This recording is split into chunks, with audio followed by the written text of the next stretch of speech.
Sorry, keep you waiting. So it is Parshas Korach, and there's a fascinating discussion.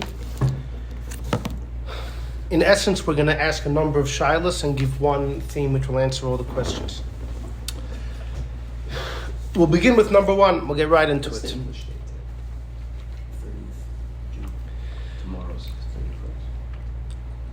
So we know that Korach gathers together. It's him.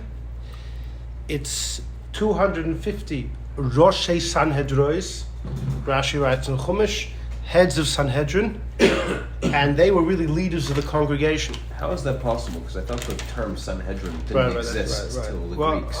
Yeah, but it means the idea of leaders. You have Sorry Allah from different. You have Sorry Khan, those in charge of 50, those in charge of 1,000, 10,000. So Rashi writes that most of them came from the Shevet of Reuven. Rashi says Elitzur ben Shteir v'chaverov. Elitzur ben Shteir was the Nasi of Shevet Reuven. And Rashi says v'chaverov. What does v'chaverov mean? It means his friends from Shevet Reuven. It actually means the other Nasim. In other words, from the 250 men, most of them came from Reuven. But Rashi says, you should know, amongst the 250 was the chief of Reuven and his personal friends that were the Nasim of the other Shvatim. And Rashi says, how do I know? Gzeira Shava. It says in this week's parsha that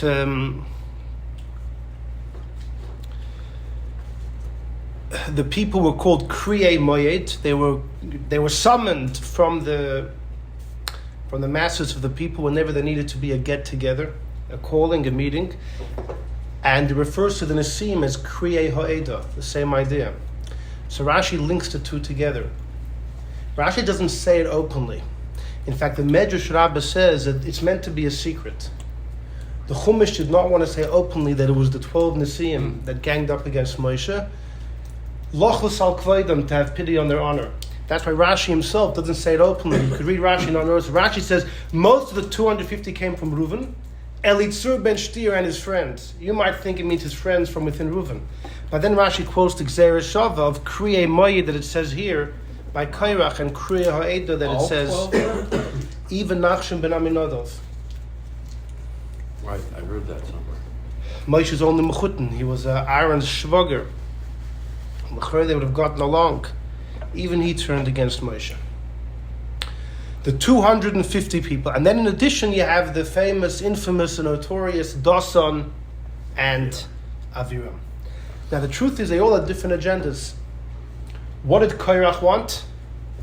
Korach wanted a number of things. It's actually not even clear when you look in the Chumash what exactly did he want. On the one hand, the Chumash says, "Ubikashtem gam kahuna," you wanted to be a kohen. So Korach wasn't satisfied to be a Levi. There's plenty extra. It's 2 papers. Korach wanted to be a kohen. Rashi also writes he wanted to be a kohen gadol, particularly.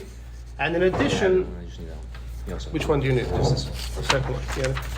Yeah. And in addition, he was jealous that about the appointment of their cousin Elitzur ben Azil got a special appointment, and Korach felt I'm an older cousin. I'm more chashuv. Even not from I'm saying like from a spiritual perspective. I'm understanding of like the idea, meaning he's part of the thing. He's a very influential Levi, right? And then Moshe gives it to his brother. I hear you loud and well. Korach, in fact, the Chazal say he was a pikach. He was a very smart man. No, we're talking about Elitzur. He got upset. The final straw was... No, he was saying Korach. I'm saying Korach's... His final straw was he got his younger cousin, Elitzur ben Azil, got a special appointment. That was like the last straw on the camel's back. The son of Tahas was Amram. Yeah. Right. And then was Yitzhar, which was Korach's father. Right. Uzziel was the youngest brother. So he thought that the head of the... He should have gotten it, not his... Younger cousin. One? You still on one? The cousin. You haven't even gotten to brother. one. Right. You haven't even gotten to one. And officially, he was Right. the most influential. And he was a pikach, and he was extremely wealthy. He was the wealthiest. Right. In fact, there's a medrash not well known that you know where Korach made his wealth. It's a horrible story. It's an unknown medrash, but it's sourced in one. I forgot which medrash. It's not in Rabbi Tanchum. It's in one of the random medrashim. When the Yidden were forced to make bricks in Mitzrayim before the salvation, Shevet Levi either were off. That's how Rashi learns in Chumash. Shevet Levi were, Paro allowed one Shevet to be to keep the Keepers of the flame. Yeah, Spirit of the the culture. Right, the culture, keep the culture alive. But the Medrash actually says something a little different. That the first day, Paro said, "No, let's see what you got. Let's see how many bricks you can make," and people put in their best to, and whatever tally they made, Paro said, "From now on, you do the same." Korach knew what was going to happen. He made half a brick the first day. So for the rest, this is assuming that Shevet Levi had to work, or at least Korach was working, but he made very little. So he and his family, all the people, he had a whole factory that on day one they made one brick. So they were pretty much off the hook. Selling it to their So brothers. for the next years, his factory were making, tons and tons a day, and he was selling them. He was selling them. Of course it is. He was selling them, and it came to a point. Okay, fine. Right? Oh no, he sold them. It got worse. He sold because at the end, the Yidden that couldn't reach their tally when Paroi was geyser, no more straw. Find straw yourselves. Make your own bricks, etc. Go find your own straw. So if the Yidden couldn't come up with the right tally, their kids were placed in. Right. And Korach said, "I'll save your kid. It's going to be $5. $5,000 for the." He charged them to save their kids. That's That's where this. Anyhow, but that's you would think such an intriguing Yeah, story would be before that more was- well known. They didn't kill him before they left Mitzrayim after the story. It's only one. It was It's only saving one it. opinion in Medrash. They're saving it for the midbar. Exactly. Anyhow, but that. Be my first target on the way out of that camp. But either way, Korach was highly wealthy, and Korach was very influential. In fact, Rashi learns that when Korach had the stand up against Moshe, so Moshe, you know what? Come back tomorrow. Let's do this tomorrow. Boiker, come in the morning. We'll get to it soon. Rashi says Korach spent the whole night convincing the Yidden. Ad shepitza es kulam. Rashi says Korach got everybody on board. Yeah. So he was quite charismatic, and he must have had powerful arguments. But either way, the main individuals in the storyline are Korach, the 250 Rosh Sanhedrois, and you have Dassan and Aviram. So let's read now. Just to say off the bat, they didn't all have the same agenda. Korach had his personal agenda. What did Dassan and Aviram want? That's what Moshe said to them. They were Bnei Ruvain. They wanted that the firstborn should have the Avodah. The firstborn's lost it by the Egel. You know what Dassan and Aviram said? Before the Egel was supposed to be. Before Yaakov told him he lost it. So when he's cursing Reuven and Vayechi. Oh, right. But he gave it to Yosef. He gave that firstborn to Yosef, and that may only be double portion. No. What happened was Reuven was meant to get everything. Kahuna, firstborn, and Malchus. Yeser se'es v'yeser us. Reuven was stripped from all of it. The Malchus was stripped from Reuven, given to Yehuda. The Kahuna was given to Levi, and the Bechira was given to Yosef, to the point that Yosef got double portion in Eretz Yisrael, the double portion element. But as the Bechira, the Kahuna was already stripped. Yes, all right. But either way, it happened. It happened at the time of the Egel. But what happened then? Before the Egel was supposed to be the Bechir in every family. The Bechir in every family was supposed to do the Avodah. And it was stripped from them and given to Levi. Dassan and Aviram said, if we're stripping it from every firstborn, give it back to Shevet Reuven. In other words, if the plan of every firstborn of each family doesn't work, because everybody sinned by the Egel, so go back to the original idea that the original firstborn, the Bechir of Yankov, should go back to Reuven. Dassan and Aviram, Dassan was a Bechir, not Aviram. But they were both from Reuven. They said, let's bring it back to the Shevet of Reuven. But I mentioned the Chizkuni a number of times. The Chizkuni says, why Taka was it stripped from the firstborns of each family? Because imagine you have a guy who was number 3 in his family. He never served in the Beis HaMikdash. He has a firstborn son. He tells his firstborn son, you got to go to Kohen school. And the kid's like, Tata, I never saw this by you. The Chizkuni says such a Seidu would never meet with success. Right, that's what... Because if the kid doesn't Can't see it teach by it to the your father... kid. You're out. Right. So that's why it had to be given to a Shevet. So Dassan said, fine, give it to a Shevet. Give it back to Reuven. So where did Aiden Pellis come from? He was Reuben. He was also Reuven. He was also Reuven. His wife said. He was also Reuven. His wife told him, either way you're garnished, right? According to this, it's Right. not so smooth because he wanted to go back to the. But that's one opinion in Gemara that she told him. And either way, you think a wife needs an excuse to say you're a garnish? That doesn't have to match up logically, right? It doesn't have to match up logically. Anyhow, so, and what did the 250 Rosh Sanhedrois want? So Rashi says most of them were from Reuven. Okay, so the Reuven of them had the same agenda. Bring it back to Reuven. But many of them could have been firstborns. And not just that, Rashi says that all 250 wanted to be a Kohen Gadol. Right. Dassan and Aviram did not want that. The biggest proof is they did not go into the Keteris contest. They were saying, bring it back to Reuven should be the Shevet of Levi. Now, who particularly will be the Kohen Gadol? We'll get to that later. That wasn't what they... But the 250 people... We're going to see. The 250 Rosh Sanhedrois... So if the majority came from Reuven, maybe they also wanted just Reuven should be the Shevet. But Rashi does say they all wanted Kohen Gedolah particularly, and that's why they all went into the Keteris contest. So either way, these are the three big guns: Korach, Dassan, Aviram, the 250 people. So let's go to number one. It says, top line number one, V'yikumu l'fnei Moshe, they stood in front of Moshe, v'anoshim ibnei Yisrael, men of the Yidden, Chamishim u'masam 250. Says the Gemara, Miyuchadim shebe'eda. When it says Anoshim ibnei Yisrael, men from the Yidden, it means the select, the unique, the 250 Miyuchadim shebe'eda. So you could assume that the 12 Nasim would have been there. The Miyuchadim shebe'eda.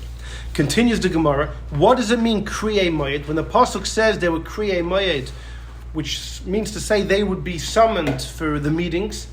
They knew how to make Moed, how to make Yom Tov. They knew how to intercalate the years when there should be an extra Adar or not, to match up the path of the moon and the sun. Right? There's a lot of science and mathematics behind that. It's difficult. And these people were experts. And then the pasuk says, Anshe Shem, they were men of name, right? Shoyolahem Shem b'chol olam, they were world famous. So these 250 were miyuchadim shebe'edah, unique. 2, they were experts in Kiddush HaChodesh. 3, world famous. And the obvious shaila is, why would Korach want to get 250 of the best people to bolster his case? The more rabbis you have signing your petition, the more of an impact you'll have on the community. So I understand why he had world famous people. I understand why he wanted the miyuchadim shebe'edah. But why did they have to be experts in Kiddush HaChodesh? There are many Rabbanim today who are brilliant in many areas of halacha, but not Kiddush HaChodesh. You have people who know Kiddush HaChodesh, but not other areas. Like, what in the world was Korach looking for this specific talent? That's question number one. Okay, off the bat. Question number one. Now we go to number 2 and number 3 are statements of the Chizkunim. So when you read this parsha, you always have to remember that there's Korach, there's Dassan Aviram, there's a 250 people. They may have all had different agendas, and they all had different fates. The 250 people were not swallowed in the ground. They were burnt by a fire. A fire came out and consumed them. Dassan and Aviram were definitely swallowed up in the ground. Were Dassan and Aviram burnt? No, they didn't bring the Keteris. The fire was a response to the Keteris. Like by Dassan and Aviram, they brought unwarranted Keteris. They were consumed by fire. Dassan, not Aviram. But so too by the 250 people. Dassan and Aviram did not partake in the showdown of the Keteris. They weren't punished by fire, they were swallowed. Then why were Korach's sons now burned? They were thrown into the ground.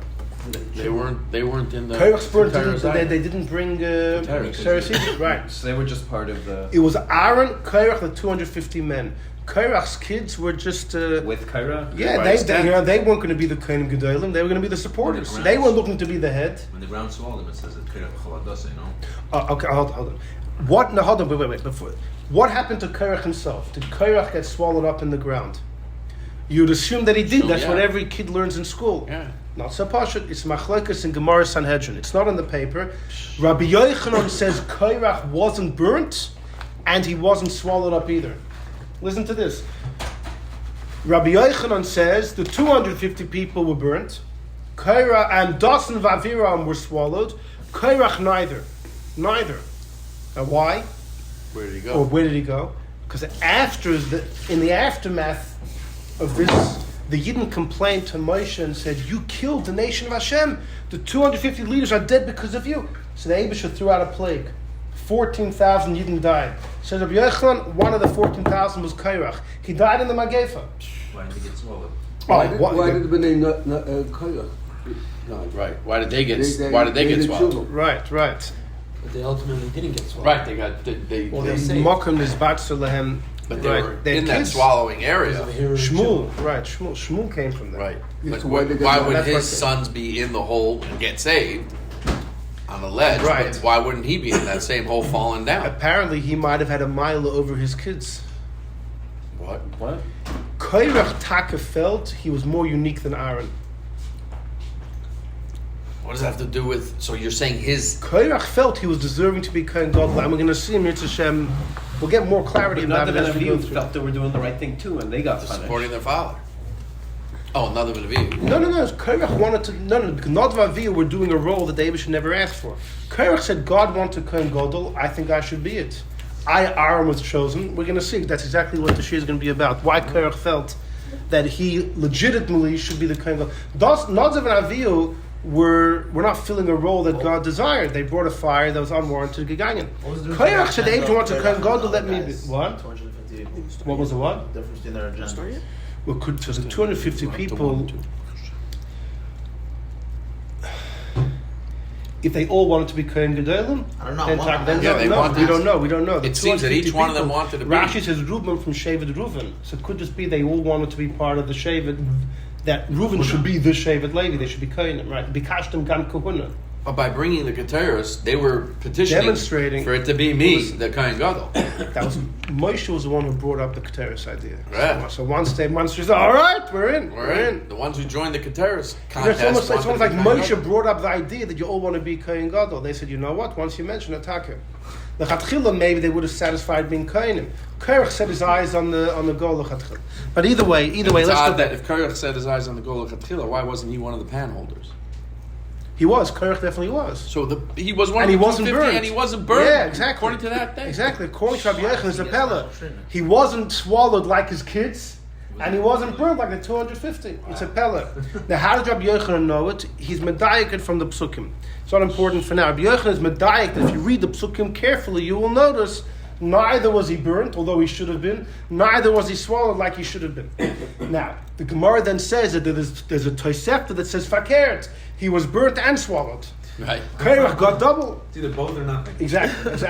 Now, why he got double, we understand. He Well, suffered he like started his the whole family. thing. Exactly. He I got guess- burned because he I brought the guess He look, caused everybody. and he's just as bad as Dassan of Aviram. So I he guess went look, down. Should I got guess hung for the too. cloud Yeah, he of caused Shemet, everybody to go the down. court of Shemet, that there's no machlekas in Metzias. What was that share you said? No, that's Gave what he said you all could the- verify. One guy got all the A punishments. machlekes and mitzvah All is the something you can four verify, misses. but something you can't Right, verify. really. You What can was that argue. guy?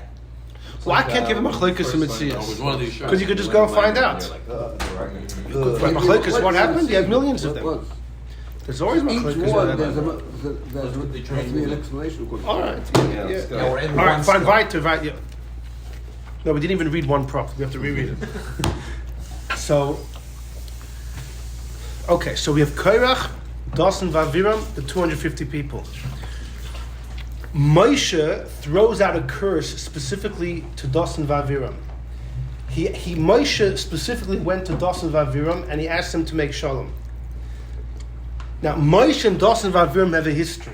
Let's just talk about that for a moment. You'll see everything will go very quick. Got to set everything into its right pedestal, its right place. In Parshas Shmos, when Moshe came out of that palace and he saw a Mitzri was bashing a Jewish man, that Jewish man was Dassan. Dassan was married to a woman, Shloi Misbas Divri,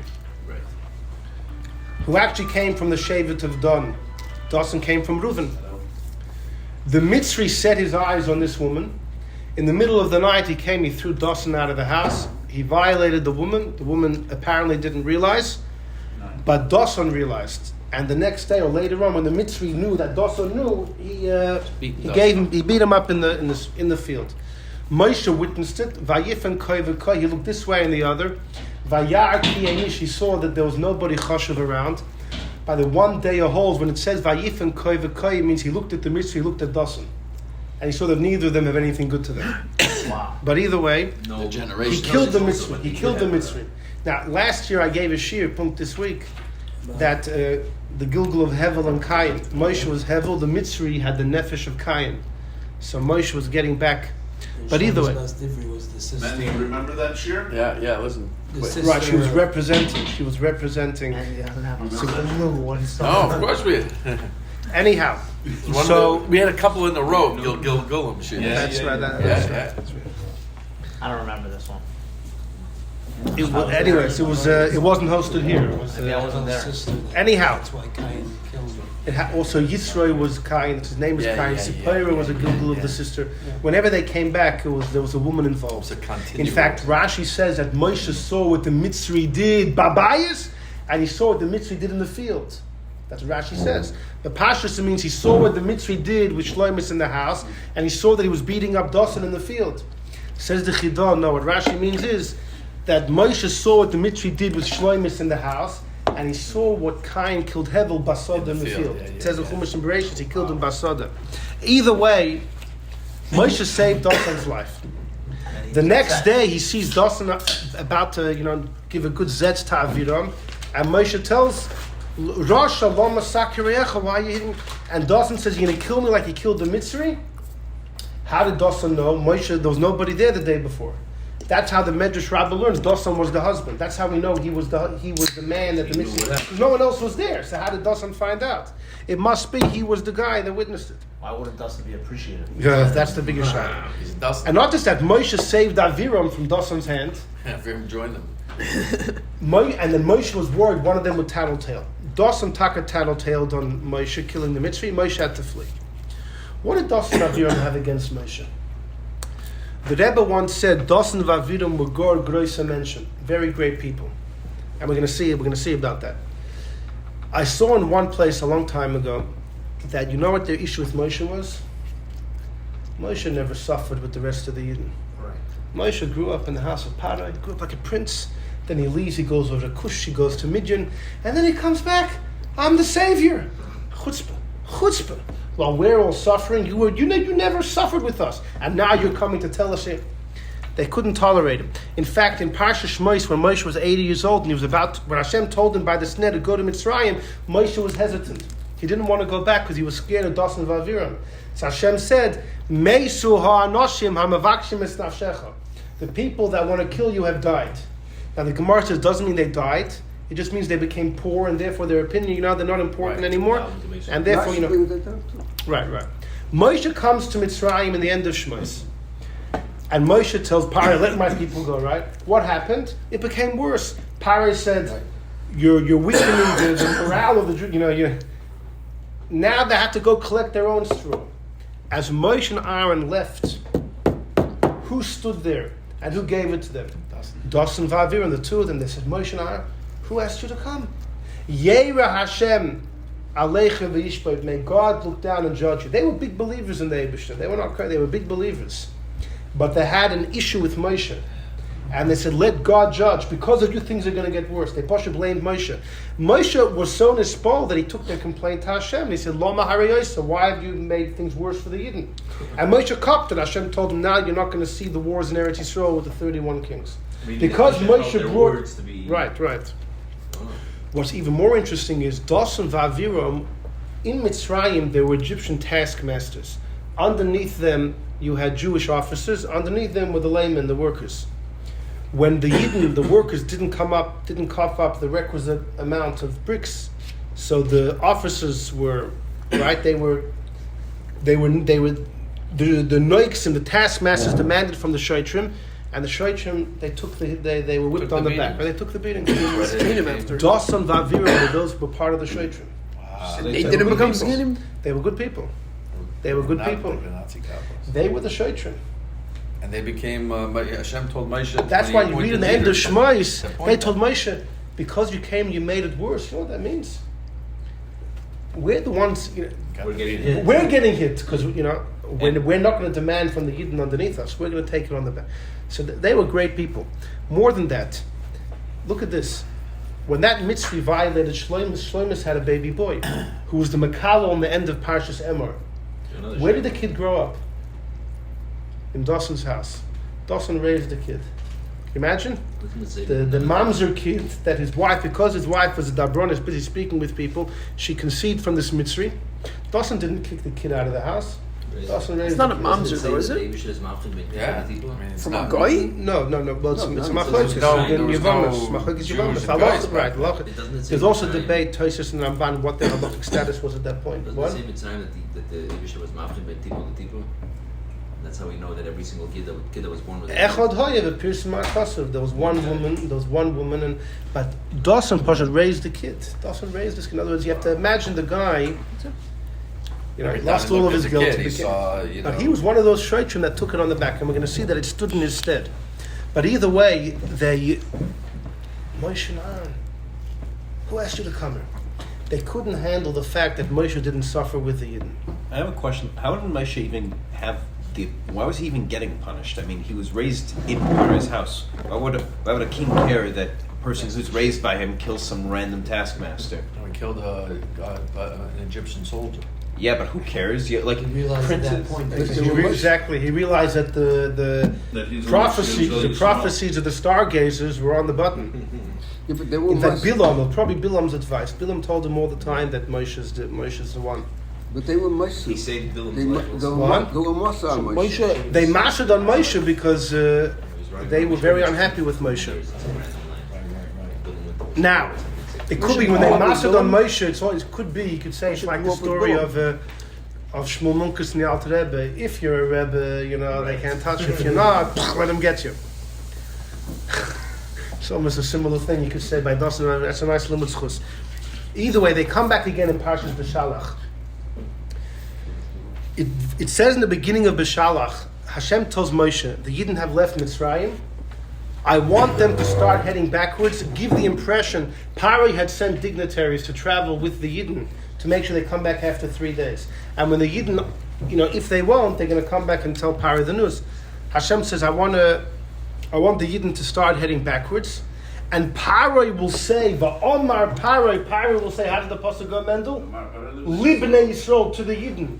What do you mean say to the Yidden? There's no one left in Egypt. Rashi says it means he'll say about the Yidden.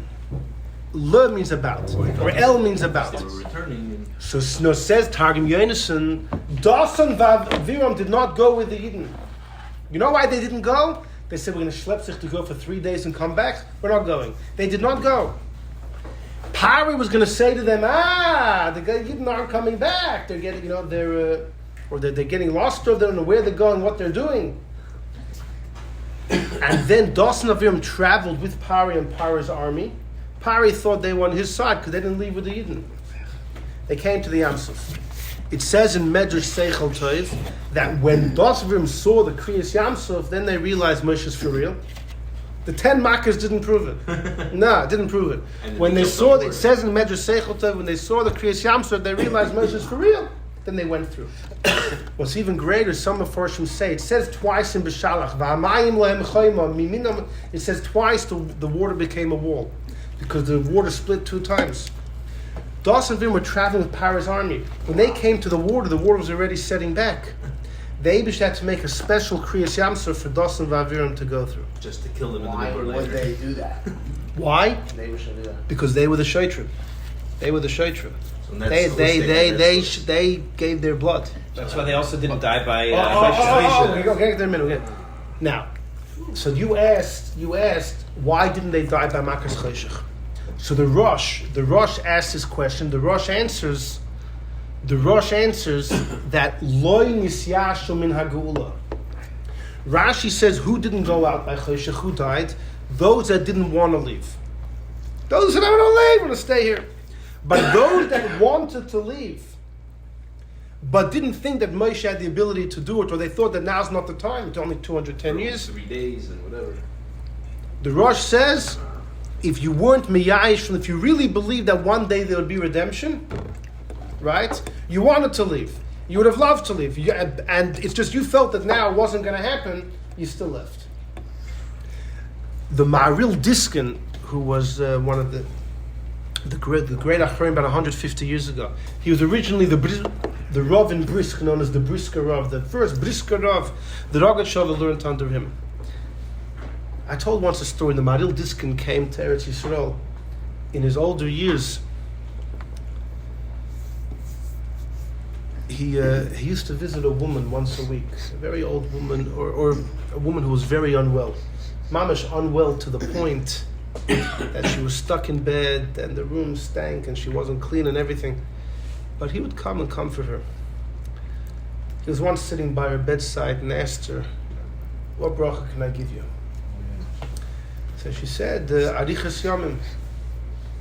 So he asked her, "With such a life like this, you wanna stick around for longer?" So she told him, once a week, one evening, a woman, a nurse, a Yiddish woman comes in, cleans her up, gives her a bath, dresses her, makes sure she's clean, takes care of her, and then she brings her some food, and I'm able to make a bracha.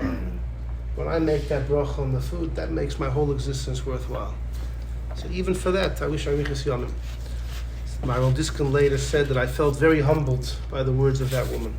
Anyhow, he was an incredible Gaon, and he says what you were saying, that you know why they weren't locked off in Makas Choshech? You know why they came through the Yam Suf? Because they were the Sheitrim. They suffered. I'll be another Yid shouldn't get hurt. So, that gets your points. Now. And then Moshe also wanted them.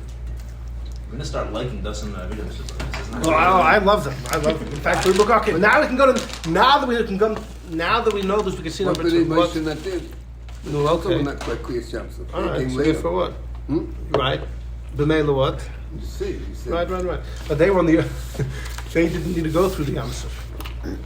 Well, there's a shad that they didn't go into the other side, or they came back on the same side. If they came back on the same side, then Dassan Vaviram L'cher wouldn't have needed their own pathway. I guess just to show them that they shouldn't feel like that they're. Holding the sign, you know what I mean? This way. Jews. Anyhow, let's go to number 2. Shower this way. This Chizkuni, I saw this Chizkuni.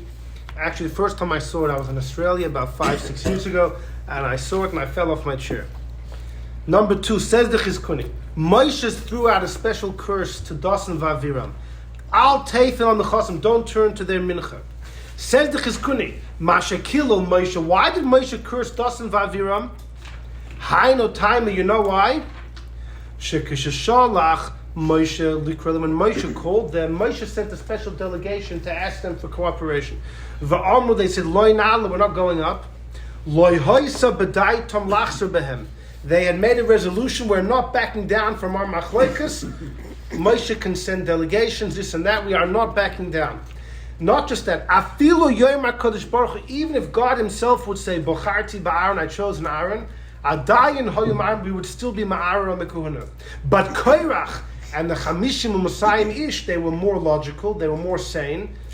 Shekiblu aleim, they said, Lakachas Ish Machtosoi. The 250 people plus Korach who took on the Torah's challenge, they thought be'emes shaloi sholcha HaKadosh Baruch Hu Aaron Achiv, that Hashem did not choose Aaron. Elamidai to Asa. Beside Old Ben Pelet. Sorry? Oin Ben Pelas would have. Besides Oin Ben Pelas. The only one. Right. But the Chizkuni is saying a whopper. The Chizkuni is saying Korach, the 250 people that were makabel to take the Torah's challenge, they be'emes believed that Moshe chose Aaron on his own initiative. They weren't that far enough. And therefore Moshe loy ratzel l'kal. Moshe did not curse Korach. He did not curse Korach. Why did they want to not listen even by Hashem? I thought they believed in Hashem. That's the $1 million question. That's why I fell off my chair. So he says, incredible. Moshe did not want to curse Korach, neither the 250, because they be'emes believed that Moshe on his own appointed Aaron, and if they would hear from God, they would back down. Not Dassan Vaviram. Therefore Moshe cursed them.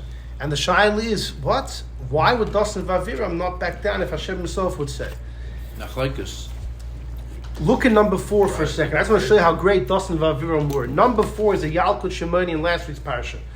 Vayoimru ish al achiv, man said to his brother, Nitna Roish, let's appoint a head and head back to Egypt, they said in Shlach, right? When they said we ain't going to Eretz Yisrael, they said, let's appoint a head.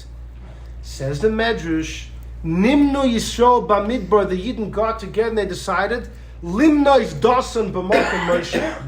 Instead of Moses, we're going to have Dassan, and Aviram Nami b'makom Shal Aaron. Shenemar Nitna Rosh. That's a Yalkut Shemainim, which is a mainstream medrash.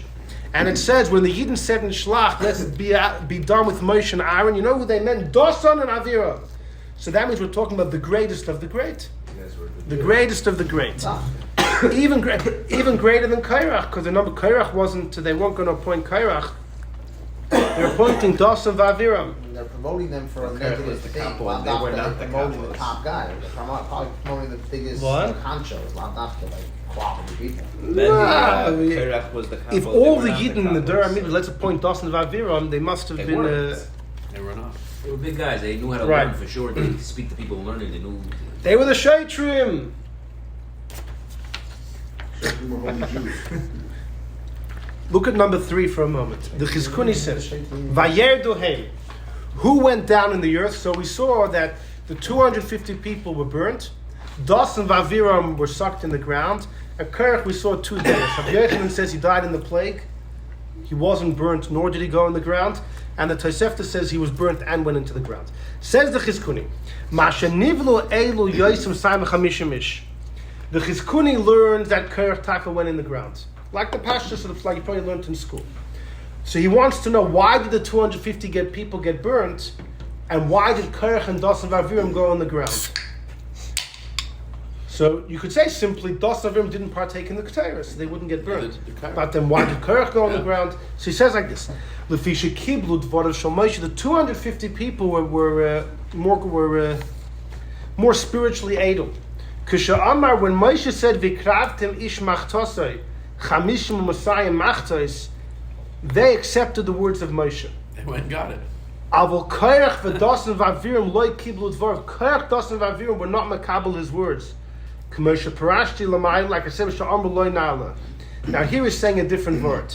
Here he's saying you actually divided the 250 people versus Korach, Dassan, v'Aviram.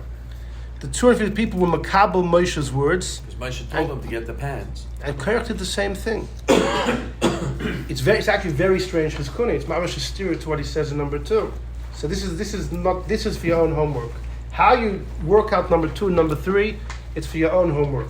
In number 2, he says clearly Dassan and Aviram were different than Korach and 250. He doesn't say Korach. He just says Dassan Aviram was different than all of the rest. No, in number 2, in the 4th line at the end, Avol, but Korach and the 250 were makabel aleim.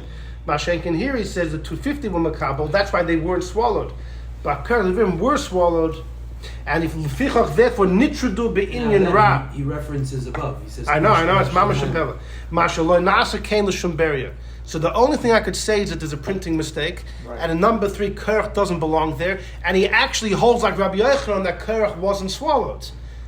And then what he's saying is that why were the 250 people burnt and Dassan and Aviram went in the ground? Because they were much worse. And you would erase, if you have some whiteout, you erase Korach's name. Right. But that's... if you don't want to erase anything, you really have some homework to do to fit these together. But either way, that's not the point of the shir. The point of the shir is, how in the world could the Chizkuni say that Dassan Aviram said, even if we would hear from God, we wouldn't care? That's our kasha. Let's go weiter. Now I'll start going a bit faster. Number 5. What was Moshe's response to the Korach, Dassan Aviram, to the whole rebellion? Boiker, he said, let's wait till the morning. Right? He said, now everyone's a bit shikir, you had a bit of wine for lunch, for supper. Let's wait till the morning. Always a good answer. But says Rashi Medrasha, number 5. You know what the Medrash is? Boiker, wait till the morning. Amalei Moshe, Moshe said, Gvula is chalakash baruch b'elamai. The Eibishter has made boundaries in the world. Can you transform the evening to morning? If you could, then you could be Mavatal Aaron's appointment. Shenemar, it says, Vayerev, Vayevoker, Vayavdol. The Eibishter was Mavdil, the Pasuk says, between evening and morning. And it says in Divrei Hayomim, Vayibodol Aaron. Aaron was separated like Dishay to be sanctified. So that's a medrash. You see this from the Tanchuma. Rashi quotes. So Moshe is saying, certain things just can't budge. The buck stops there. It says Vayavdol by morning and evening. It says Vayavdol by Aaron. So this is not a kasha, it's a simple question. There's many boundaries in earth, on planet, many physical boundaries. Why did Moshe conjure up specifically the boundary of morning and evening? It's not a kasha, it's just a shaila, and Mirta Shem will see a very intriguing answer. The answer will answer this as well. Doesn't some of that have to do with the sun and the moon? Altazai, that's number 7. Well, let's go to number 6. A very well-known Gemara in Baba Basra, Daf Ayin Hey, I think, Rabba Bar Bar Chana, the travels of Rabba Bar Bar Chana. The Gemara gives a whole host of incredible, unbelievable stories. It's taka unbelievable to the point that many don't believe that they actually happened. Right. No. There are giant dragons in the water. You know, drop the axe. He stood on a little island, and the island turned out to be the back of a fish. Right. You know which, It was The chicken's foot. exactly. You know which parrot? Remember that? You're selling a boat. Exactly, I'll sell you a boat. That's where the term comes from. Right. Exactly. Now, The seller of Asfina Brooklyn? this story says the Gemara, Omar, so the Arab that Rabbi Chana had met told him, Tar come, Achvilach, let me show you Blui de Korach. Let me show you the people from Korach's company that were swallowed in the ground. Let me show you where they are. So Rabbi says, Chazoi, I saw a tray busy, 2 cracks in the ground. Vahavakam mafki kutra, there was smoke ascending from the cracks in the earth. Shokal, the Arab took Gevava da Amra. Amra is wool, Gevava is, I guess, a little bundle of wool. Va'amshina b'mai, he soaked it in water. Udaitza, and the Arab attached it Beroisha Derumcha to the head of his spear. Va'ayle Hasam, and he placed that wool into the crack of the ground where the smoke was emanating from. V'chiyafik, when he took it out, it was completely singed. So Amalli, the Arab, said, Atsis, you put your ear there, you know. You'll burn your ear. My shmas, tell me what to do. V'shamis, I heard the Hava Amrin, Moshe v'Sarasa emes Moshe's Torah are true. V'heim badoin, and they are liars. So Amalli, the Arab, said, Kol plus and yomi, every 30 days, Mahadaluhu Gehenim lahacha, Gehenim brings them here. Kabasa bekalachas, like flesh in a big pot that you stir. If you stir it enough time, the same piece of flesh will come to the top. So, right. Okay, fine. Right. Va'amri hachi, they say Moshe v'Sarasa emes v'heim badoin. So once every 30 days. Says the Rashbam, because we don't have Rashi on that. In fact, I mentioned once that the Knesset Hagdola, the great Sfardish Posek, he says some people don't learn Baba Basra because Rashi died while he wrote the Pirush on it. So some people, you know, they stay away from the Gemara. It's only the end of it. It's a nice Although the beginning we have, Interesting to but see then what Rashi says. from the Daf Lamed over there we don't have. But that's like saying the Paragration. Rashbam. The One of Rashbam those parrot The Rashbam says, what does it mean once every 30 days? Rosh Chodesh. Rashbam says Rosh Chodesh. Now, why Rosh Chodesh? Fakir, we know that Gehenim is closed on Shabbos and Rosh Chodesh. That's why they're brought up here.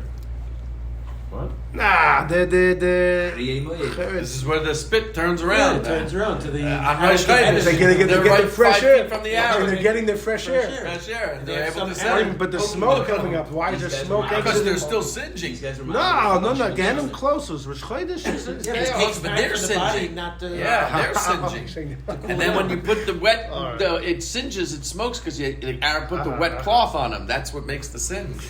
It sounds like they're The being. furnace is turned off, but it's still hot. Dabbing them. All right. I hear. Dabbing them as they're on. So you're saying precisely because Gehenim was closed. All right. Yeah. It sounds like the Rishonim write though that they're judged once a month. The Ritva writes this is actually the day they're judged. In fact, it's one of those prolings. Right. The Ritva says they're actually judged. So Finish the in Kippur Katan, so. No, Erev Chodesh. So the shaila is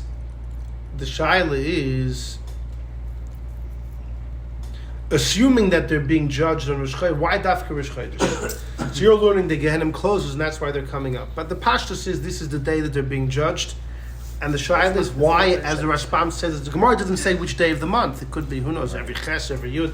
The Rashbam says why would it be Rosh Chodesh? So let's go to number 7. At the end of all our questions, we'll quickly sum them up, and then we'll give the answer. Next page, number 7. Sure. Anybody else need a page 2? Do you all have a page 3 and page 4? All right. Number 7. This is also Sanhedrin Daf Kuf Yud, and as Mendy just mentioned, the sun and the moon. Omar Rava, my dichsiv the pasuk in Chabakuk.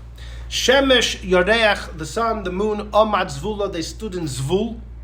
La'ur chitzech yahalechu, to the light of your arrows they go. Malamed, says Rava, now there are seven heavens. Shiva Rekim, the Gemara says, in Chagiga. One of them is Zvul, another one is Rakia. Shemesh and Yareach are their stances in Rakia. Why in the Pasuk Habakkuk do they say they came to Zvul? So says Rava, Malamed Sha'alu Shemesh and Yareach l'Zvul, they went to a different firmament and they said, we're going on strike. Amlafon of Rebbeinu Shalom. Im ata oisa din leben Amram, if you help Moshe in his fight against Korach, Neitzei, we will shine on the earth. Im lav, if not, loy Neitzei, we will not go out. Ad shezorak bohem chitzim, the Eibush had to throw arrows. Again, this is probably talking. Moshe said, let's wait till tomorrow morning. Because the next morning the sun didn't want to come out. He said, I'm not coming out until this fight is over. The Eibush threw arrows. And that's why it says in the Pasuk, the sun and moon will move to the light of the arrows. So Amar Lehen Hashem said, sun and moon, Goyim have been worshipping you for who knows how many years, and you never said we're going on strike. When it came to my honor, said God, you didn't have an issue.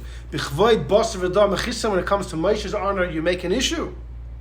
And the Gemara finishes off, and even today, the sun and moon never shine until the Eibusha throws these arrows. So it's a perpetual...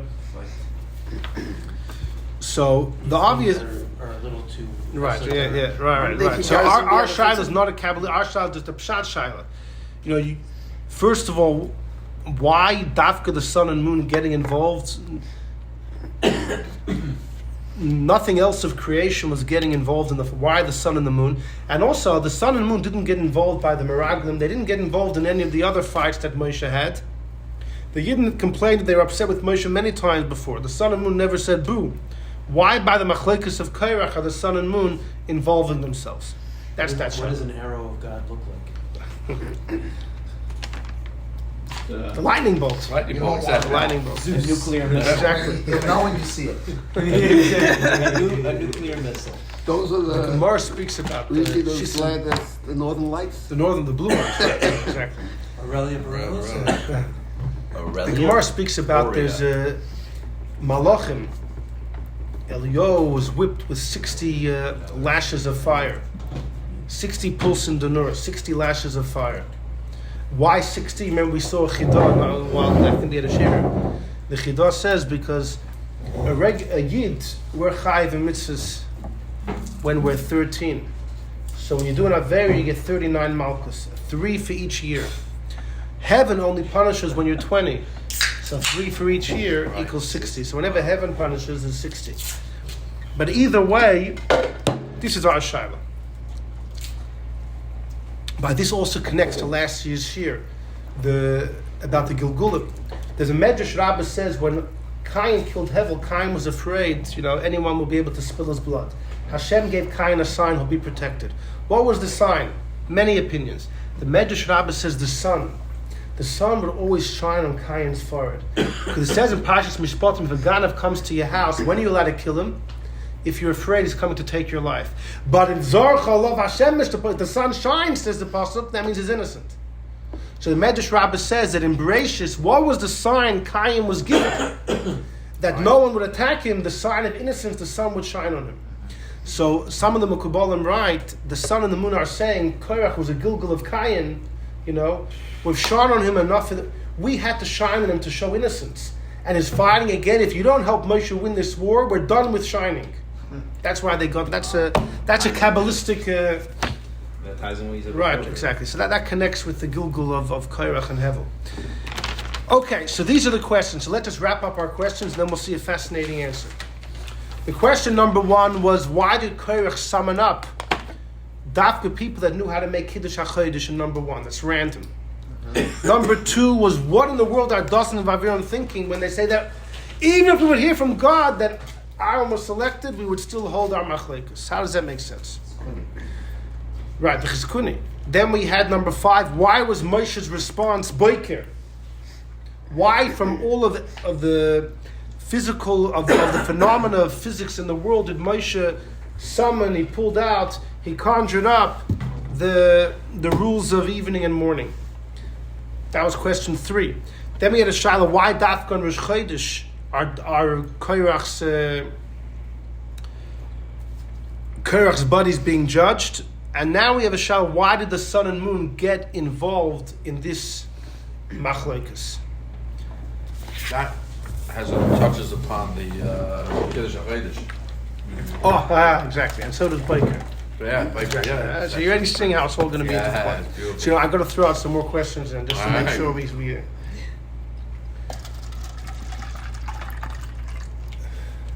on the day that Aaron was selected, it says in Parshas Sav, Hashem tells Moshe, gather all the Yidden to the entrance of the Oil Moed. Rashi says, all of the Yidden in a tiny place? Yeah. This is one of the times when a small area was machzik the merubah. It was a huge miracle. Didn't Korach see the miracle? Didn't Dassan see the miracle? Didn't they all see the miracle? Wasn't that clear that the Eibishter was happy with Aaron's appointment? And not just that, even bigger question. When the Mishkan was set up for 7 days, Moshe was the Kohen Gadol. From 23rd day of Adar till Rosh Chodesh Nisan, Moshe acted as Kohen Gadol. Every day they were waiting for the Shekhinah to descend, it didn't. Until Vayhi Bayom HaShmini, as Parshas Shmini begins, till the 8th day, Rosh Chodesh Nisan. When Aaron and his children were given the job of Kohanim, and Moshe told the Yidden, now that I'm handing it over to them, Vayera Aleichem Kvod Hashem, God will come, and He did. Wasn't that the biggest proof that even Moshe didn't cut it? Only Aaron and his kids. So didn't everybody see that? Didn't everybody see that? All right, so now that we threw in a few more questions, what's the answer to this? So there's an incredible idea. Let's go to number 8. The Gemara is in number 8, but the idea is really the Chiddush of Rabbeinu Tam, which is in number 9, Tosfos on the Gemara. Number 8. The Gemara says Moshe did 3 things midaito. Three things Moshe embarked on his own, and the Eibishter gave him the thumbs up. He said, Yashakayach, good katan. One of them was, according to Rabbi Yossi, that he pushed off Matan Torah for a day. Hashem said, let's do it on Vav Siv, and Moshe added a day, and Moshe had a reason why. Another thing is Moshe broke the luchas, and then Hashem said, Yashakayach. The third one is Opidish Min Oisha, number 8. Moshe separated from Tzipora. My Dorish, what was Moshe's lumdus to come to this conclusion? Nasa Kavachayim, he made a Kavachayim. Omar, Ma Yisrael, the Yidden, Shaloi Dibra Shchine Moyen Elo Shah Achas. The Eibishter planned to speak to the Yidden just for a moment. V'kavah he told them when it's going to be. And Hashem said, for the 3 days before, you need abstinence. Amra Torah v'hayu l'chaynim v'hayu l'chaynim. Right? You got to prepare yourself. Separation of husbands and wives. Al tikshu. Sa'ani, I said Moshe, shekol shah v'shah, shchilim edaber simi. The Eibishter speaks to me any moment. Eini kaveh lizman. I have no idea when it's going to be. Al achas kama v'kama. So that's how Moshe came to it on his own. He didn't separate from her before he was there? They separated No. from her even before she was in Yisrael's house. Yeah, but that was That was because he didn't want to take her. Aaron, Moshe brought her and the kids, Aaron told and him. Aaron said, "There's enough Yidden suffering. Bring her back." Okay.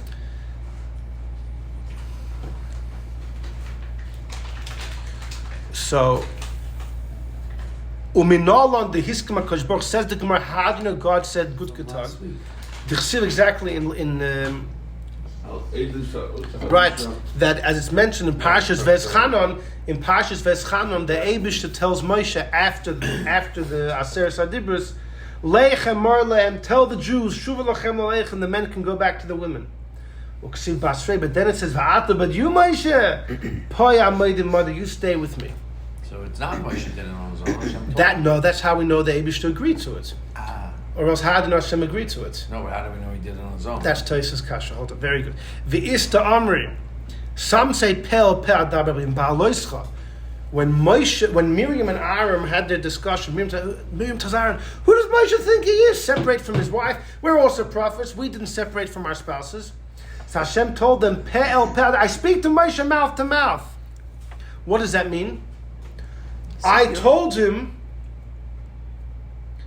not to separate, but I told him you did well that you separated. That's what the Gemara says. Moshe did it on his own, but the Eibusha said good katan. Let's look at number 9. This was a Tosfos over there in Shabbos. Also on his own, no? That wasn't good. That was upkill. That wasn't one of the good ones. No, Hashem was. There, Moshe asked before. Hashem said, "Do what you think." Here, Moshe didn't ask Hashem, "Should I separate from Tzipora?" He did it. He made a kav v'chomer. Fine. Number 9. So Frek Tosfos, wait a second. Once you have a pasuk that Hashem says, "You stay with me," how do you know Moshe did it on his own? And this was just Hashem's stamp. Maybe this was an instruction from God. V'im taimar Frek Tosfos, Mino, how do you know the Pirush Moshe Midaitei? Koidem, who said Moshe did it on his own? V'shuv, and then Hiskim HaKadosh Baruch Hu, Hashem was maskim al yodai. No, maybe this is Hashem telling him to do it. Shem mazeu tzivli gomer. It's the Eibusha giving a clear instruction. Shetzivli loy lifresh. Yeah. V'tiris Rabbeinu Tam, like this. Im isa, if it would be the machmas tziva HaKadosh Baruch Hu Pirush that Hashem told him to do it, v'loy midaito, wasn't on his own. So how did Miriam badmouth Moshe at the end of Ba'aloischa? Miriam rebuked Moshe not in front of him to Aaron. What are they talking about? Hashem told him to do it. And Hashem never responded and said... Why didn't Aaron get punished? I mean, isn't listening also considered? I have a whole shiur on that. The Rambam says that b'makabel lashon hara is worse than saying it. You get punished more. And yet we see that Dafka Miriam was punished, not Aaron. I think he was being nice to his sister. We'll have to save that for next year's Ba'aloischa. What? Wasn't he being nice to her in the sense that he was letting her vent or? No. He also had an issue. He also couldn't. That's some real therapy stuff over there. Great end. What are you doing Want over her to there? vent, let her vent. Yeah, he was doing. He's being nice. Therapy. Therapy. A listening ear. Listening ear. Listen, he wasn't joining. He wasn't rating her on. It says Vatadaber Miriam v'Aaron. It doesn't say Vayadaber.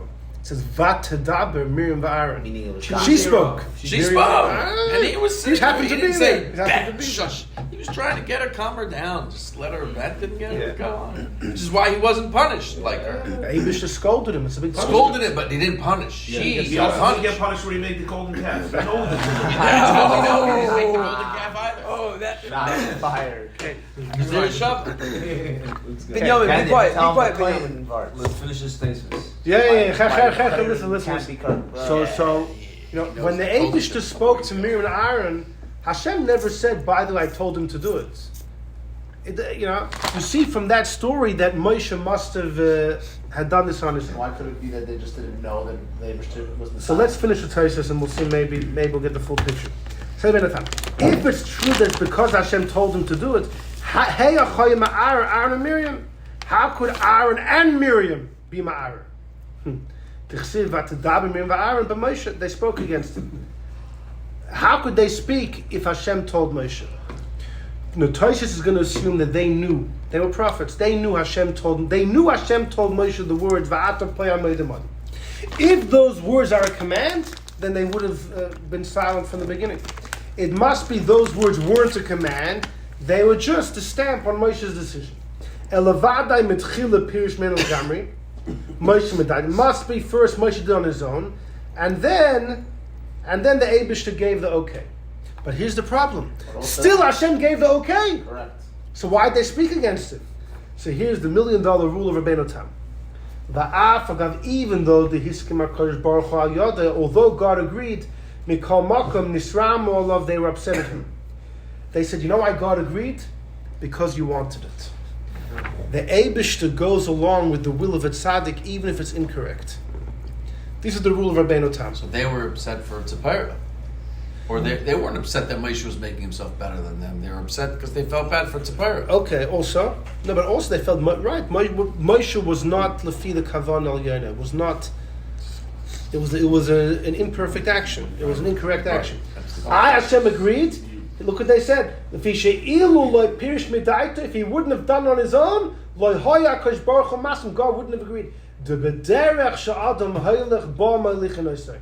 In the path a person wants to go, there God takes you. Actually, the Shach al HaTorah, one of the cubs of the Arizal, as it's known. The Arizal was the big lion. He's one of the cubs. So this is like one of the proofs for free will. Well, this is one of the proofs to Misnagdim say that just because a Rebbe does miracles doesn't prove anything. You know, the Abish it doesn't prove his right. It doesn't prove his right. The Shach al HaTorah says, why was Korach so wealthy? He desired it tremendously, and he says this rule: "B'derech she'adam roitze b'ama lichinoso," even for wealth. What's funny is Tosfos and Yevamis has the same Tosfos as here, but their Tosfos adds only if you ball the tire. If somebody thinks that they're doing something which will bring them closer to God, even though they're wrong, but if they think it will, God will help them on the path. But the Shach al HaTorah says even for wealth, even for Gashmish it's like the stories with the Baal Shem Tov and the simple Jews, like they're doing stuff that they Exactly. And now, why did they think so? Shari la'aron or Miriam, Hashem never said lifresh, even though shegami moam hoyim medaber. They were certain if God never told us to do it, it means it's inappropriate. Hashem told Moshe, it's because Moshe had decided to do it, so God goes along with it. Where else do we find this idea? We find that it's a clear Gemara in Brachos. Rabban Gamliel, originally in his big yeshiva in Yavne, he only let selective students enter. Only if you were wholly within or without. And there was a shomer on the right, you couldn't get in. The day he was deposed and removed, and Rabbi Elazar ben Azariah was instated as Nasi, they removed the shomer. Removed the benches. Right. Hundreds and hundreds of Talmidim came in. Rabbi Gamliel felt awful. That means till now I was barring them from learning. Till Rabbi Gamliel had a dream. And they showed him in a dream Pots full of dirt. something that was beautiful on the outside and it was black on the inside. In other words, that you were right to be worried about the inside of a student. Says the Gemara of Elohi, they only showed that to him to calm him down. They showed it, it was a prophecy. Exactly, it was a prophecy, but it wasn't actually accurate. It wasn't true Lefia Emes. I'll bring you another raya. Actually, in the Haftarah of Korach, Shmuel is giving one of his last drushes to the Yidden.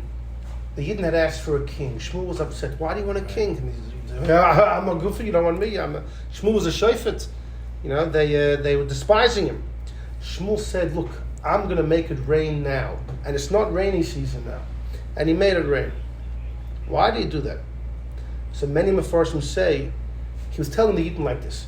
You wanted a king, right? What was Hashem's response?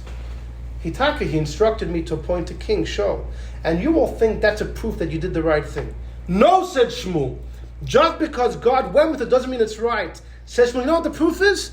Now it's a curse if it rains because it's the harvesting season. No one wants it to rain. But because I'm going to ask, God's going to make it rain. Even though it shouldn't.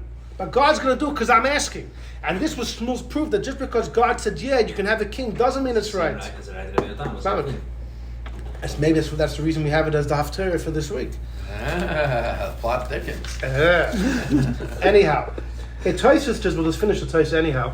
Umil says, Tosfos, I have a kasha. Here he asked us an interesting question. The mashma b'medrash that Miriam and Aviram didn't know, lo yodus man godol shapirish mimena. For a long time, they didn't know about the separation. They separated by Har Sinai. They didn't get wind of it till a year later. What was the story? Shoyim Snabim, Eldad and Meidod gave a prophecy, right? And Amram, Miriam, together with all 70 men. And Miriam said, wow, Ashrei, fortunate are the women of these prophets, that their husbands were appointed as leaders. Tzipporah said, woe to their wives. Because the moment that the Shekhinah was misyached with your brother, my husband, he's separated from me. Nobody knew for a year. Nobody knew. Until she opened her mouth. Nobody knew. Moshe acted like, he went home every night and everything. Nobody That was knew. the whole, a couple of Nobody Parshas spoke ago, about it it, said right. that Moshe used to, if they said he'd come in the morning, he'd So exactly. If hold on. If Nevi'im had to do this, then how did what's it called? No, they have didn't. Any kids? They didn't have to. Zipporah thought that what her husband did was normal. She didn't even know. She got the raw end of the deal. She thought this also is says that because I speak to him all the time. Yeah, Right, there's right. Different than other, everybody. Exactly, that was the Nevi'im reason. had certain times. So Taisha just wants to know. Wait a second. So he said it's mashma that they didn't know for the entire year, but I didn't get it. They knew about Hashem telling him after Matan Torah, you stay with me. Right. And they knew that was a response to Moshe's initiative on his own. So what took them a year? So Rabbeinu Tam says they definitely knew. But he says an incredible thing.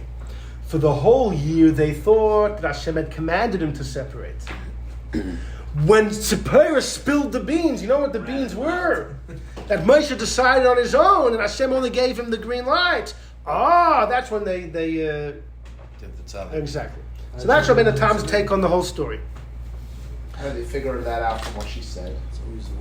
She probably said a little more than what it says. Right. How does she know? By the way, Eliyahu Zipporah said Medai to Pirush. never had any kids. He was in on it. And she probably told him, Moshe, tell me, is this from God? She probably, Yeah, well, pinned him to the wall and said, tell me the truth. And Moshe's like, no, really it was my idea, but Moshe had a lisp, and he started lisping at a greater rate, and she figured it out. anyhow.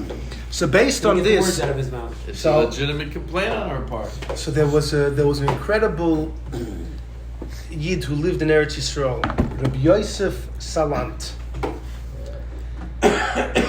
Salanter. So there was Yisrael Salanter, there was Yosef Zundel Salanter, Shmuel, the whole group of Salanters. Some of them were related to each other, some of them weren't. But they came from the city, whoever came from the city of Salant was called Salanter. Many of them gerade made it to Eretz Yisrael, to Yerushalayim. There was a famous one, Shmuel Salanter.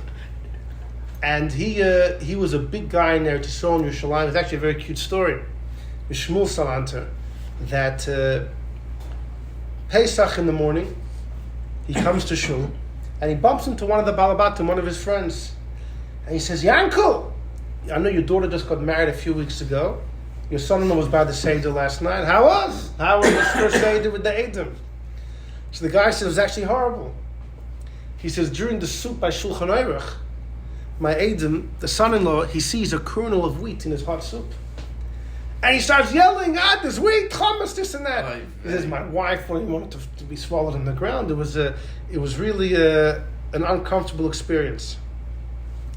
So Shmuel looks at him and says, he waited till the son-in-law came to shul. He tells the son-in-law, come out. He tells the shver, come out. The whole shul goes to the streets. It's like davening is being pushed off. Mm-hmm.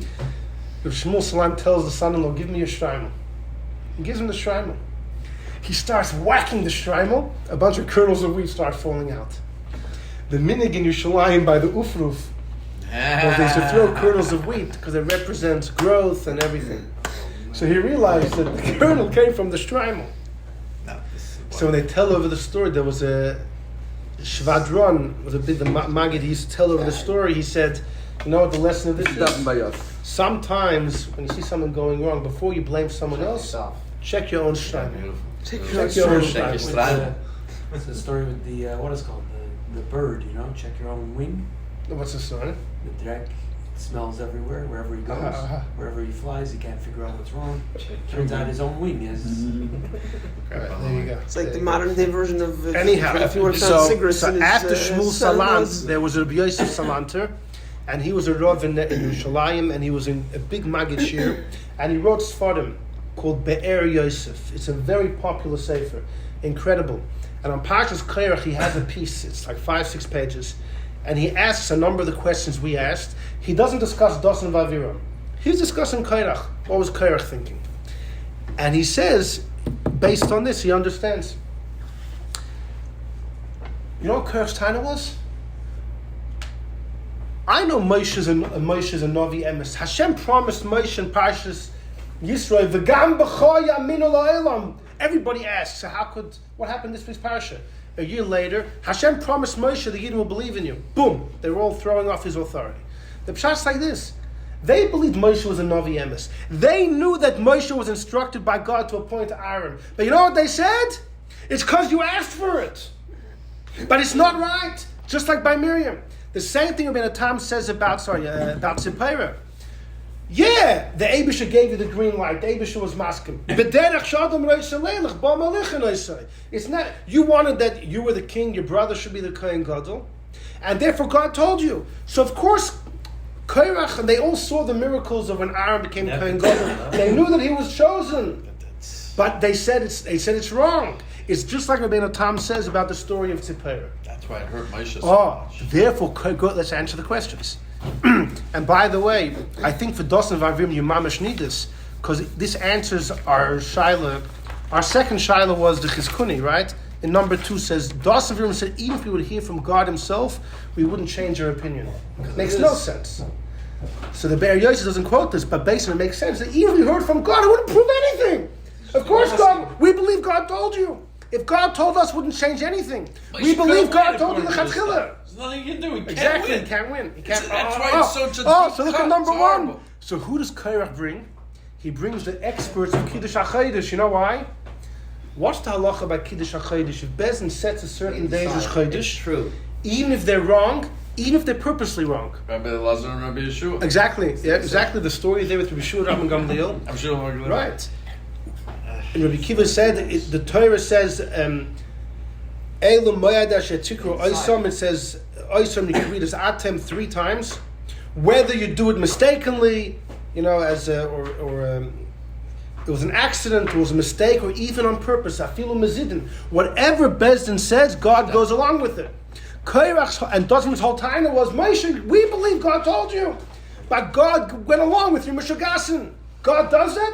Yeah. Look at all these people. These are all experts in that field. They'll tell you all about it. It answers our second child, Dassan Vaviram. This was not just a rebellion. Their logic was deep rock solid. Yeah. Hold on. Well, listen. So let's go. Hold on. Now it answers why they get judged on Rosh Chodesh. They were using Rosh Chodesh. That was their, that was the whole theme of their argument was Rosh Chodesh. That it could be manipulated by the Chachamim. And it answers number 7, why the sun and the moon wanted to, they got involved in the argument. They said, we're being abused. The mountains did not, no other being of creation got involved in the machlokes. Well, what triggered the sun and the moon? Because they felt they were being abused. Is their cycle which is being abused as the fuel for Korach's argument. So that's it. We're not shining anymore. And that answers number 5 why Rashi says Boiker. Which Rashi is quoting from the Tanchum about why was Moshe specifically evoking the barrier of morning and evening and not any other phenomena of physics. He could have quoted gravity, could have quoted, there's any rule of physics. Because Moshe was telling them, you want to get into the cycle of the orbits? There are some things, says Moshe, which are decided on Bezdin, the calendar. But when is day and when is night can't be decided by Bezdin. If Bezdin says that, That's why in the afternoon of Erev Pesach it's already night, and Matzah they can't. They can't. Like right. That's why They can't. So Moshe is saying, even on your turf, I'll give you an example of something which cannot be determined by the Chachamim can decide the date. They can't decide the day. They can't decide if it's day or night. It's unbudgeable. And therefore, says Moshe, so to Aaron. It's not, Aaron's appointing is not similar to the sun and to the calendar date. It's similar to morning and evening. It's something which can't be manipulated by me. Yeshua got manipulated the sun. He didn't change the No, but you're not saying what's evening. evening, what's morning. Right, Exactly. Once it's there, it's morning. Right. Meaning that Rabbanon can't make a stempel on it and turn You it can't into say 3 when o'clock it's in the light outside afternoon. and the sun's shining. Exactly. Can't say it's Exactly. Do midnight. whatever you want. Although Rashi says you can't be mahapach boiker to erev. L'cher, by making the sun set early, you could. All right, it's an interesting point. But the vort of Moshe is that Aaron's appointment was solely from God. I could have no intervention in it. So the Be'er Yosef says like this. He says, and in some other form it says similar. Korach told Moshe, you know what, Moshe? Even if you never openly daven for it, you wanted it in your heart. Ritzoyin Yerei Yaseh. Hashem does the desire of those that fear Him. Hashem does the desire of those that fear Him. Even if you didn't act. The fact that you want it, the Eibishter therefore honored that, but it's wrong. So the incredible Orach Chaim. I didn't get the Orach Chaim on the paper. I didn't get the Orach Chaim on the paper. Argument though. Yeah, it's No, listen. The Orach Chaim says, Moshe responds to the whole group and he says, if the earth is going to open up and swallow these people, Bezois Teiden, you will know, Ki Hashem shlochani, ki loy milibi. Hashem sent me, it's not from my heart. Frek the Orach Chaim, what's a double expression? Hashem sent me is enough. What does it mean it's not from my heart? Hashem sent me means, I never prayed for it. Are you going to say maybe my heart of hearts I wanted it? B'chlal in my heart I never wanted it. It was completely from God. Never was a first time that somebody should have said cushion tachas. This was it.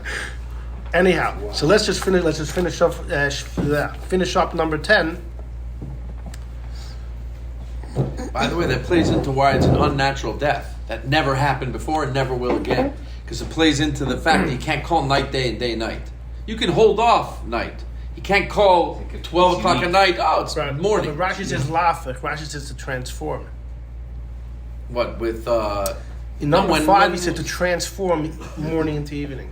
Yeah, but you're not. You can't transform it because it's still... If you make the sunset. They speeded it up, so it's sunset. Okay. It wasn't morning. It wasn't evening anymore. You didn't transform it. Let's go to number 10, finish up with this.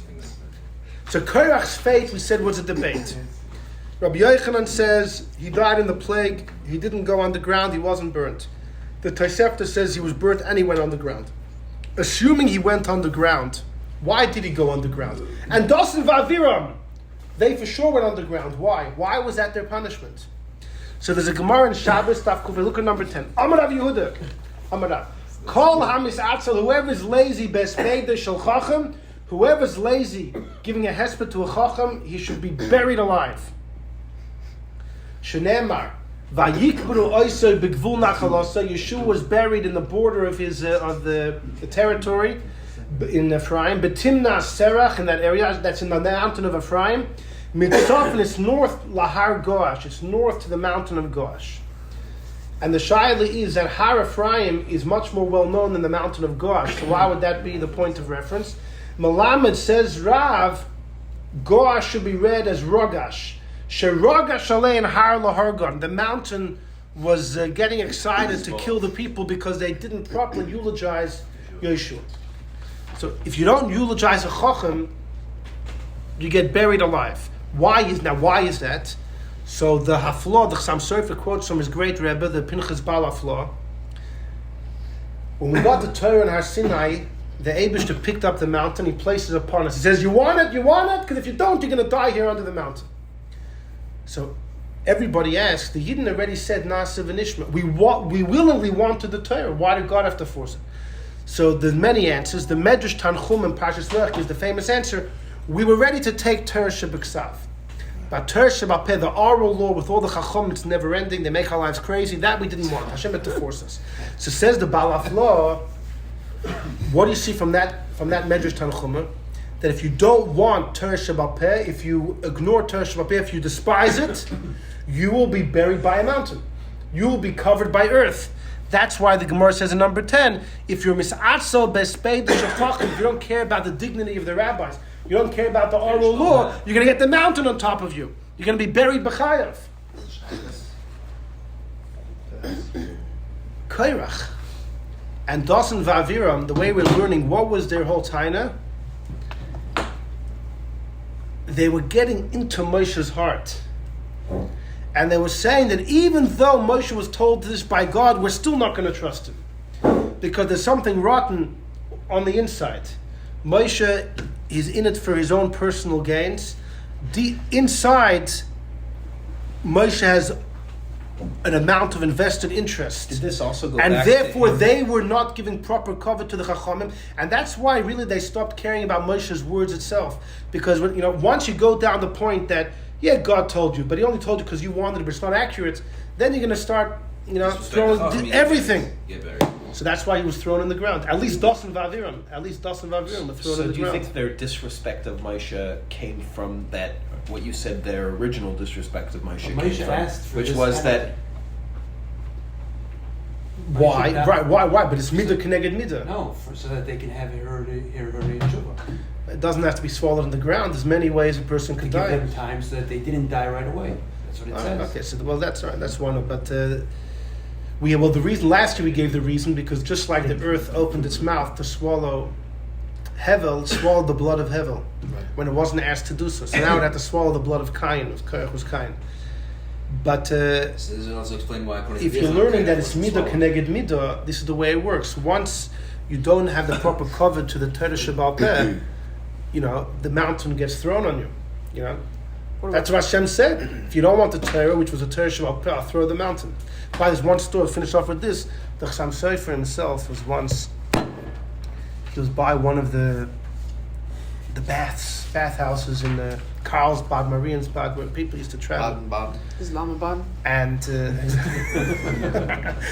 anyways, he was in one of these baths. He was there by himself, and somehow he got stuck. That the door was closed and he couldn't get out, and it was steaming. Pasha felt like he was dying. And he's like, "Why am I?" I'm like, "I'm being buried alive over here." And what does he? While he's dying, what does he think? He thinks about the Gemara, and we saw in number 10 that who gets buried alive? Someone who was. He starts thinking who died recently, but his mamash is breathing his last. Who died? He said, Eibush, I don't know who died, but when I get out of here, I'll find out and I'll give the biggest hesped. Miraculously, somehow they broke through and they saved him and they revived him. And Itaka found out as a guy, his name was, I think, David Deitch, someone that he didn't even know the guy died, but he gave a whopping hesped. Anyhow, so this is a bit of the... That's great. I think this mamish explains the irrational statement of the Chizkini that doesn't even hear from God. Now you understand why. If it's perfectly So they can buy My, should have my, also been. my